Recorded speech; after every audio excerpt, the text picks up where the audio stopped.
The Galactic Council of Sentient Species had exactly 42 member races. This was not, contrary to popular belief, across 17 star systems, because of some cosmic joke about the meaning of life. It was because, quite frankly, most species were simply too boring to bother with. The council chamber itself was a marvel of engineering that absolutely no one appreciated anymore. A massive crystalline dome suspended in the gravitational sweet spot between three artificial planetoids. The dome's surface shifted in hypnotic patterns as it filtered the radiation from the nearby pulsar into a pleasant lavender glow. The effect was meant to inspire awe. Mostly, it inspired naps. Ambassador Kazetlik of the Arcturian Hive tapped his primary appendage impatiently against the polished surface of the grand table. The table, always capitalized in official documents because bureaucracy thrived on unnecessary capitalizations, spanned nearly 100 meters in diameter and was carved from a single piece of neutronium. 3 civilizations had gone extinct just moving the damn thing into place, but nobody talked about that anymore. Point of order, Kesdelik buzzed, his translator module converting his natural clicks and pops into something the rest of the council could understand. Are we seriously entertaining this petition from Earth again? The Grand Arbiter, a gelatinous mass of sentient protoplasm named Blue, who secretly wished his parents had been more creative with naming conventions, wobbled in what passed for exasperation among his kind. The petition is in order, Ambassador. The humans have met the technical requirements for another review of their application. Technical requirements? Snorted Ambassador Grex of the Plutonian Metamorphs. They've been sending the exact same application once per galactic standard year for the last 73 years. The only difference is they changed the font. Last year it was Comic Sans, muttered someone from the back. A ripple of what might have been laughter spread through the chamber, though with some species it was hard to tell the difference between amusement and digestive distress. The holographic display in the center of the table flickered to life, showing a rotating image of Earth, unremarkable blue-green marble that it was, alongside statistics that hadn't changed since the first application. 1 inhabited planet, rudimentary space travel, no unified planetary government, and a disturbing obsession with recording animals doing cute things. I don't see what the issue is, said Ambassador T'Pring of Volcanus X, her voice perfectly logical and thus completely annoying to everyone else. The humans have not yet achieved the primary criterion for membership. They have no faster-than-light capability. Precisely my point, Kasla clicked triumphantly. They're just humans, barely out of their gravity well. Did you know they still consider reaching their own moon to be a significant achievement? The Arcturian turned his compound eyes toward the small section of the chamber where non-member observers were permitted. A lone human sat there, a middle-aged diplomat in an unfashionable suit that was at least 3 galactic fashion cycles out of date. The human smiled politely, seemingly unperturbed by being the subject of discussion. This somehow made Kezetlik even more irritated. The humans have potential, offered Ambassador Dox, the elderly representative of the Sirius Collective. Everyone groaned inwardly. Dox was known for his inexplicable fondness for primitive species. His hobby was collecting what he called charming artifacts from pre-spaceflight civilizations.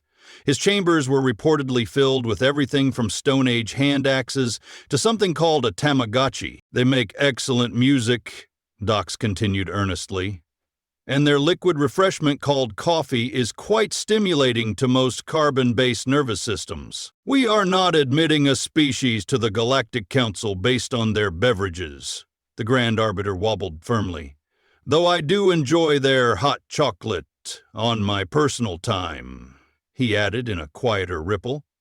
The human observer made a note on a primitive electronic tablet. Several ambassadors exchanged knowing glances across multiple evolutionary divides. The human intelligence services were notoriously attentive to such details. Next week, shipments of hot chocolate would mysteriously arrive at the Grand Arbiter's private residence. Perhaps, suggested Ambassador Vroon of the Betelgeusian Trade Consortium, their voice calculating as always. "We should consider probationary status. The humans are persistent, if nothing else. And their planet does sit at an advantageous position on the outer spiral arm." "Advantageous for what?" scoffed Kesdek-Leek. "Getting in the way when the swarm returns? The last incursion nearly reached their sector. If the swarm comes again, that whole quadrant will be the first to fall." Uncomfortable silence fell over the chamber. The swarm was not a topic anyone enjoyed discussing.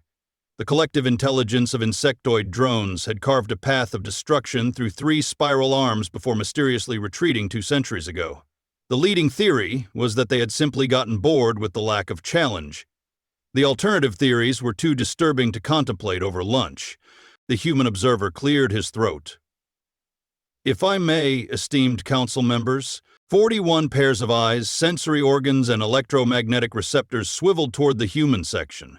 Ambassador Dox beamed encouragingly, which, on his species, looked disturbingly like a grimace of pain. "Earth understands the Council's position on the FTL requirement," the human said smoothly. "However, circumstances have changed.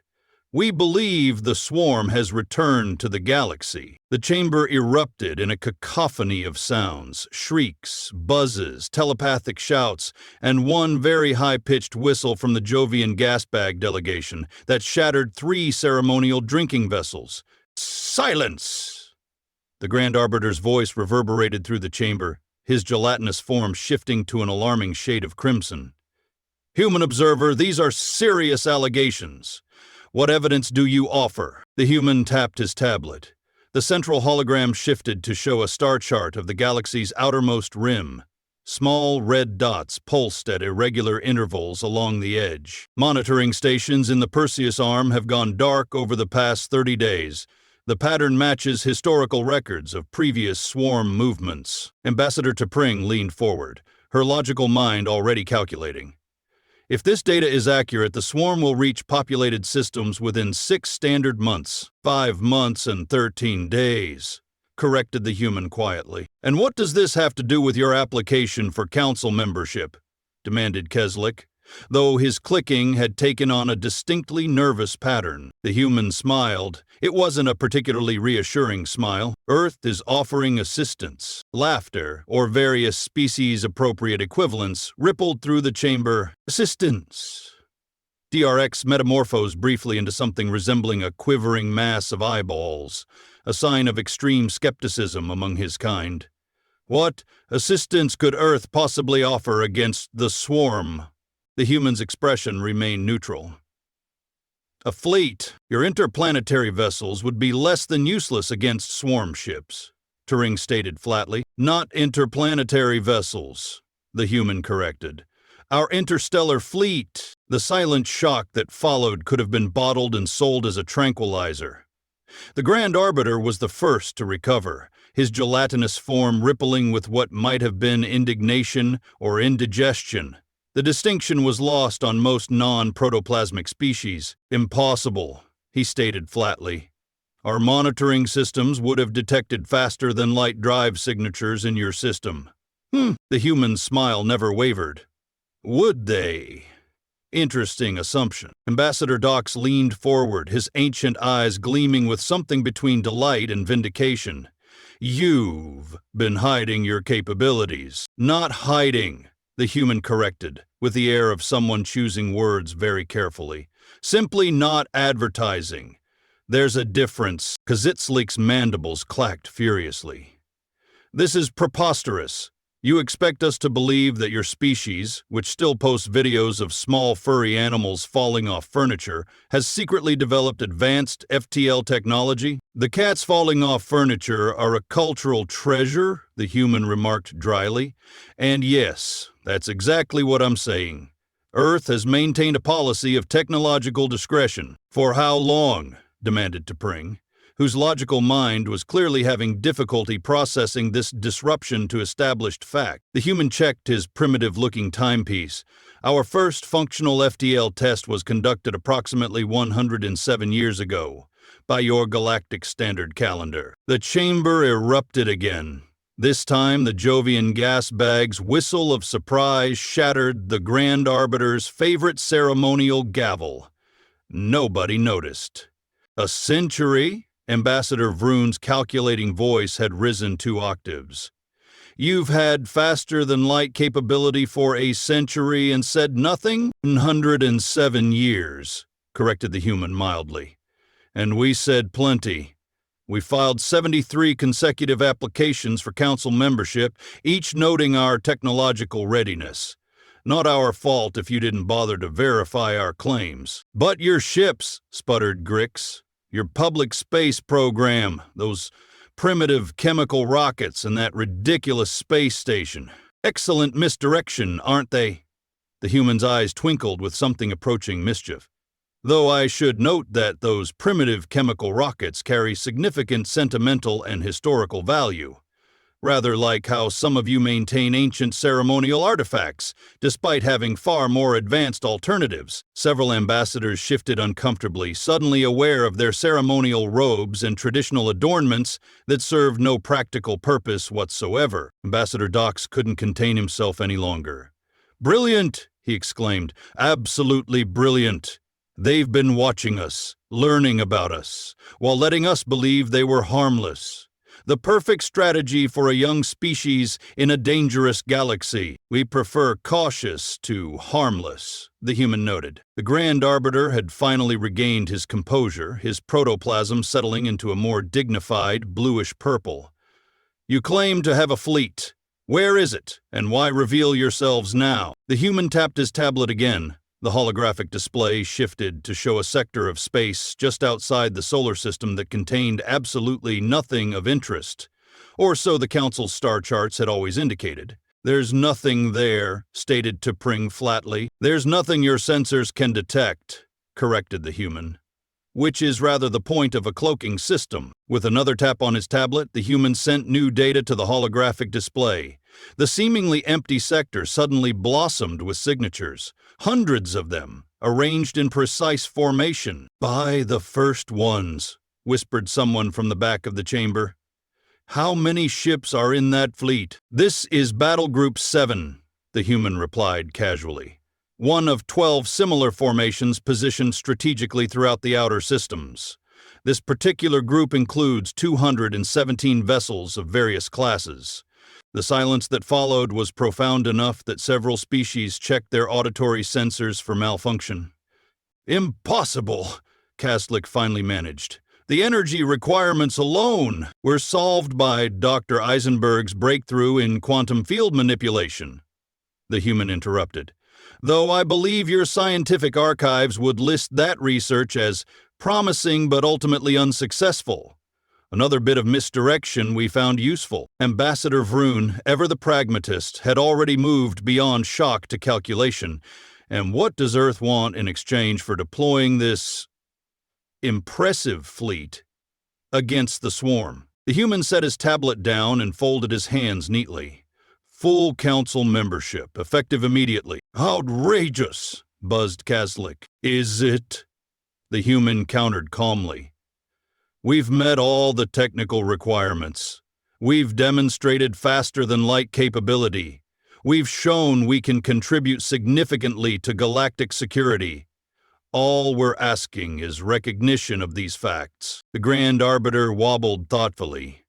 "The Council must deliberate on this extraordinary development. Human observer, please withdraw while we discuss." "Of course." The human stood, straightening his unfashionable suit. "You have 30 minutes, by your time standard." 30 minutes? The Grand Arbiter's gelatinous form quivered with indignation. "The Council cannot be rushed to—" "The swarm waits for no one's deliberations," the human interrupted gently.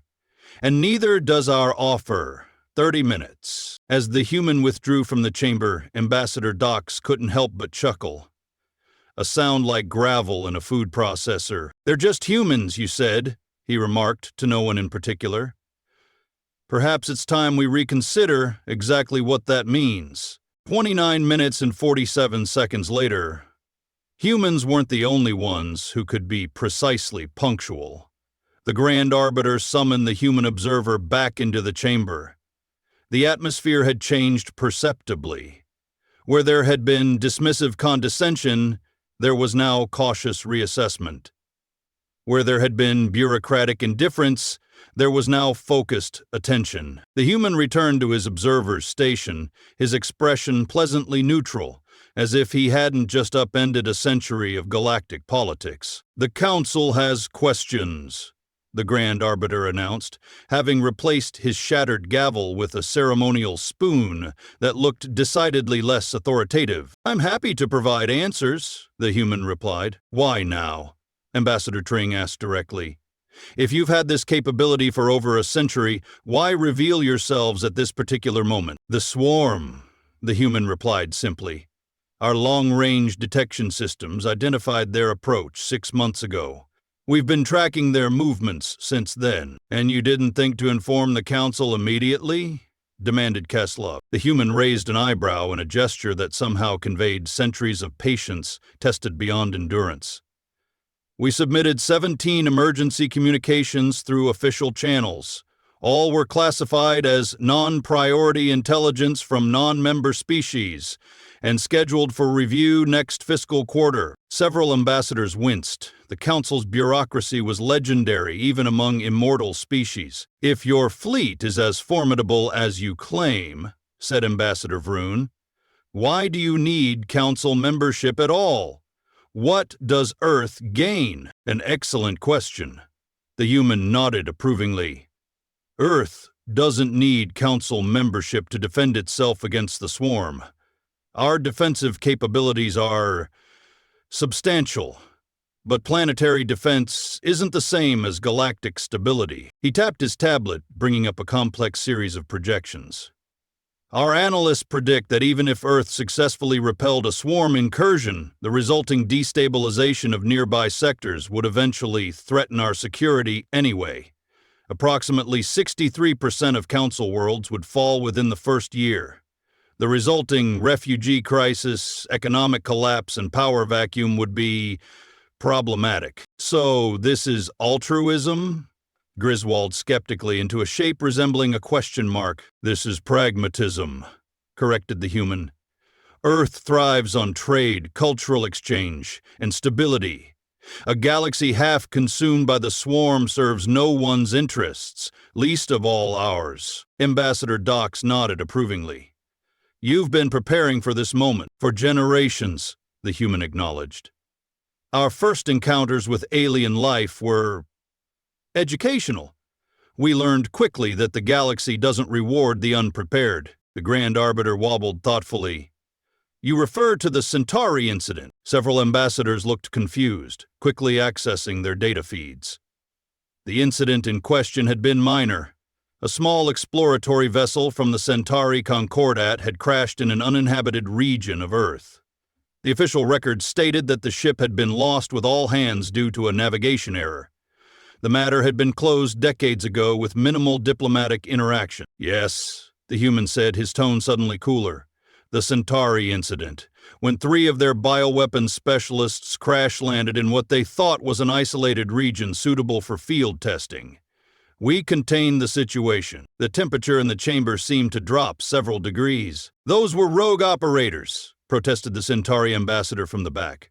"Not sanctioned by—" "We know exactly who sanctioned the mission," the human interrupted quietly. "We've known for 70 years. Just as we know about the Proxima observation posts, the Sirius infiltration attempts, and the Arcturus genetic sampling program." Kesdelik's mandibles froze mid-click. "You've been watching us watching you," Ambassador T'Pring concluded, her logical mind quickly grasping the situation. "We've been paying attention," the human corrected. "There's a difference." The holographic display shifted again, this time showing an enhanced view of the human fleet. The vessels were sleek, utilitarian, and utterly unlike the ceremonial designs favored by most Council species. These were ships built for a single purpose. "Your weapons systems," Ambassador Vroon observed. "They appear to be specifically designed to combat swarm biology." "Yes," confirmed the human. "The swarm's adaptive capabilities are impressive but not unlimited. Their hive ships rely on specific electromagnetic frequencies for coordination. Disrupt those, and their tactical advantage collapses. And you determined this how? Asked the Grand Arbiter. We recovered samples from the last incursion, the human replied. A small drone ship crashed on our moon approximately 230 years ago. We've been studying it ever since. That's impossible, buzzed Keslik. The Council has strict protocols for the containment and study of swarm technology.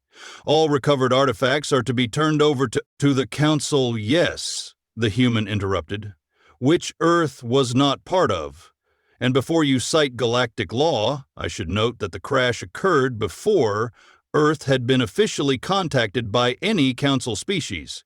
As far as we were concerned, it was just another interesting space rock, a rock that you reverse-engineered into counter-swarm technology, Ambassador Dox said, with undisguised admiration. Among other applications, the human agreed.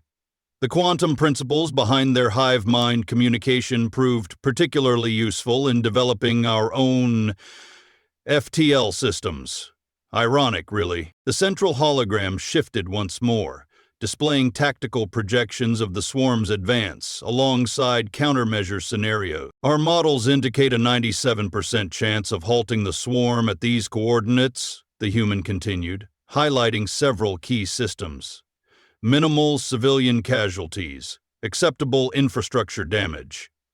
But the operation requires coordination with Council defense forces and unrestricted access to strategic territories, which requires Council membership, the Grand Arbiter concluded. Precisely, Ambassador Vroon leaned forward. And if we refuse? The human's expression didn't change, but something in his eyes shifted. A hardness that hadn't been visible before. Then Earth will protect Earth. We'll establish a defensive perimeter around our immediate stellar neighborhood. Everything beyond that will be problematic. The unspoken threat hung in the air like a toxic gas. The human wasn't saying Earth would abandon the galaxy to the swarm, but the implication was clear that their priority would be significantly narrower without Council backing. I move we put the matter to immediate vote, said Ambassador Dox. Seconded, came a chorus of voices from around the table. The Grand Arbiter wobbled in resignation. Very well. The question before the Council is whether to grant immediate full membership to Earth, with all rights and responsibilities therein. Those in favor? One by one, the lights around the table began to glow green. Even Ketzlik, after a moment's hesitation, activated his consent indicator. The vote was unanimous. The motion carries, declared the Grand Arbiter. Earth is hereby recognized as the 43rd member of the Galactic Council of Sentient Species. The human's tablet chimed softly. He glanced at it, then looked up with a slight smile. Fleet Admiral Chin acknowledges the Council's decision and awaits coordination details. Battle Groups 1 through 12 are moving into position as we speak. How quickly can your ships engage the swarm vanguard? Asked Ambassador T'Pring. The human checked his tablet again. They already have. 3 weeks later, the Council chamber was considerably less formal.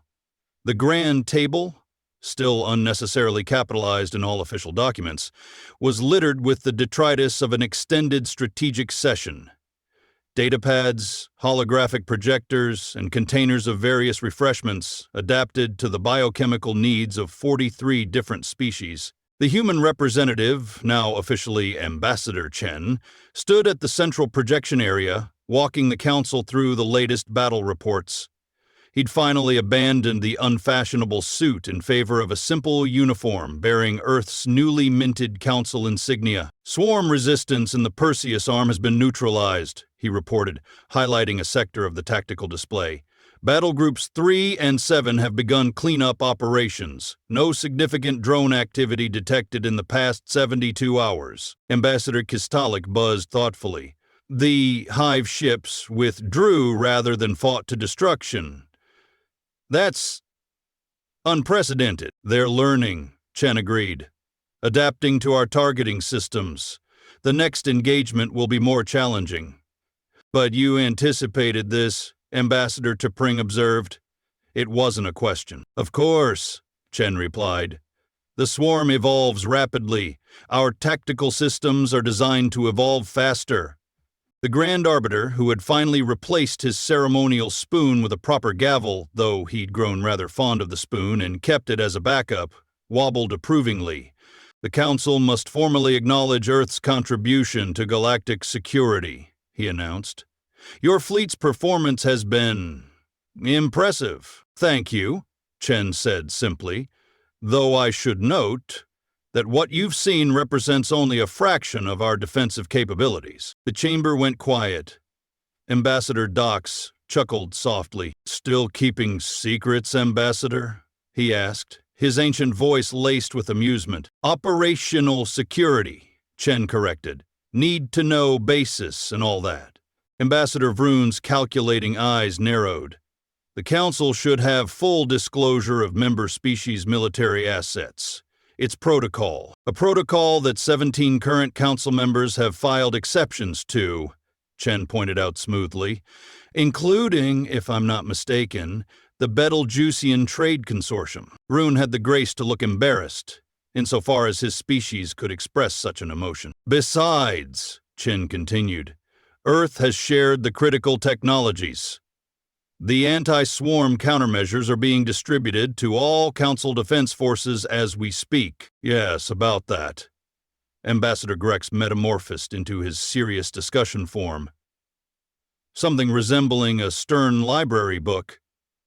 Our technical teams report that the shared specifications contain certain gaps, simplified implementations, Chen corrected, adapted for compatibility with existing Council systems.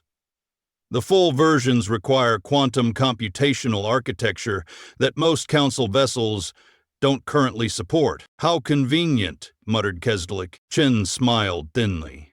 We're happy to provide technical advisors to help upgrade your systems. In fact, I believe several trade agreements to that effect are already being negotiated. Ambassador Vroon couldn't hide a flicker of admiration. Earth had masterfully positioned itself as not just a military power, but an essential technological partner. The economic implications were staggering. There is still the matter of why, T'Pring said, her logical mind still working through the implications. Why the deception? Why maintain the appearance of a pre-FTL civilization for over a century? Ambassador Chen's expression softened slightly. Have you studied Earth's history, Ambassador? Some aspects. Then you know that our path to unification was complicated. We nearly destroyed ourselves several times over. When we finally achieved global cooperation, it came with hard-earned wisdom about power imbalances. He gestured to the Council chamber around them. When we first encountered evidence of galactic civilization, we observed carefully. We saw great achievements, yes, but also a power structure that often dismissed or exploited emerging species. Several ambassadors shifted uncomfortably. We decided that when we stepped onto the galactic stage, we would do so from a position of strength, Chen continued, not out of aggression, but self-preservation. We've seen what happens to civilizations that reveal their vulnerabilities too soon. A century of patience, mused Ambassador Dox. Remarkable restraint for such a short-lived species. We can be very patient when necessary, Chen replied with a slight smile, and very decisive when required. The tactical display updated again, showing the projected path of the retreating swarm forces. Our analysts believe the swarm will regroup here. Chen indicated a region near the galactic rim. Battle Groups 9 and 12 are already in position, with support from Council forces from the Regelian and Arcturus sectors. And after the swarm is defeated? Asked Ambassador Grix. What then? Chen closed the tactical display with a gesture. Then we get on with the business of civilization. Cultural exchange, scientific advancement, trade, exploration, all the things the Council was ostensibly created to facilitate. And Earth's fleet, pressed Kastelek. Will it return to being invisible? Our defensive capabilities will remain at appropriate readiness levels, Chen replied diplomatically, as I'm sure all Council members maintain. The Grand Arbiter gavelled the session to a close. As the ambassadors began to disperse, Ambassador Dox approached Chen privately. "You know," the elderly alien said conversationally, "there was a betting pool among some of us about which emerging species would surprise the Council next. Earth wasn't even on the list. That's generally how surprises work," Chen replied with a small smile. "Indeed." Doc's ancient eyes twinkled. "Though I can't help wondering what other surprises you might have waiting." Chen's expression revealed nothing. "I'm sure I don't know what you mean, Ambassador." "Of course not," Dox chuckled. "By the way, there's another pool starting now, about how long it will take before an Earth representative chairs the Council. The smart money says less than 5 years. That seems highly speculative, does it?" Dox gestured around the chamber, where numerous ambassadors were clustering around other human technical advisors who had recently arrived. "Look around, Ambassador. The balance of power shifted the moment your fleet appeared. Everyone knows it, even if they won't admit it yet." Chen allowed himself a small smile. "Perhaps. On last question, if I may," Doc said, his voice dropping lower. "Those monitoring stations in the Perseus arm that went dark, the ones that first detected the swarm's return, what about them? Was there actually a swarm ship near them when they failed?" Chen met the ancient alien's knowing gaze evenly. After a moment, he replied, "The threat was real, Ambassador. The timing, convenient." Dox nodded slowly. "As I thought. Well played, humans. Well played indeed." As they parted ways, Ambassador Chen paused to look back at the grand table with its ancient neutronium surface and pompous traditions. Soon, humans would sit there as equals, and perhaps more than equals. The galaxy was changing, faster than most of its ancient civilizations realized. "They're just humans," they said, he murmured to himself with a smile. Perhaps that was always the point. Across the chamber, the Grand Arbiter was explaining to a cluster of ambassadors that the next council session would need to address updating the official letterhead to reflect 43 member species instead of 42. Some things, it seemed, would never change, even as everything else already had.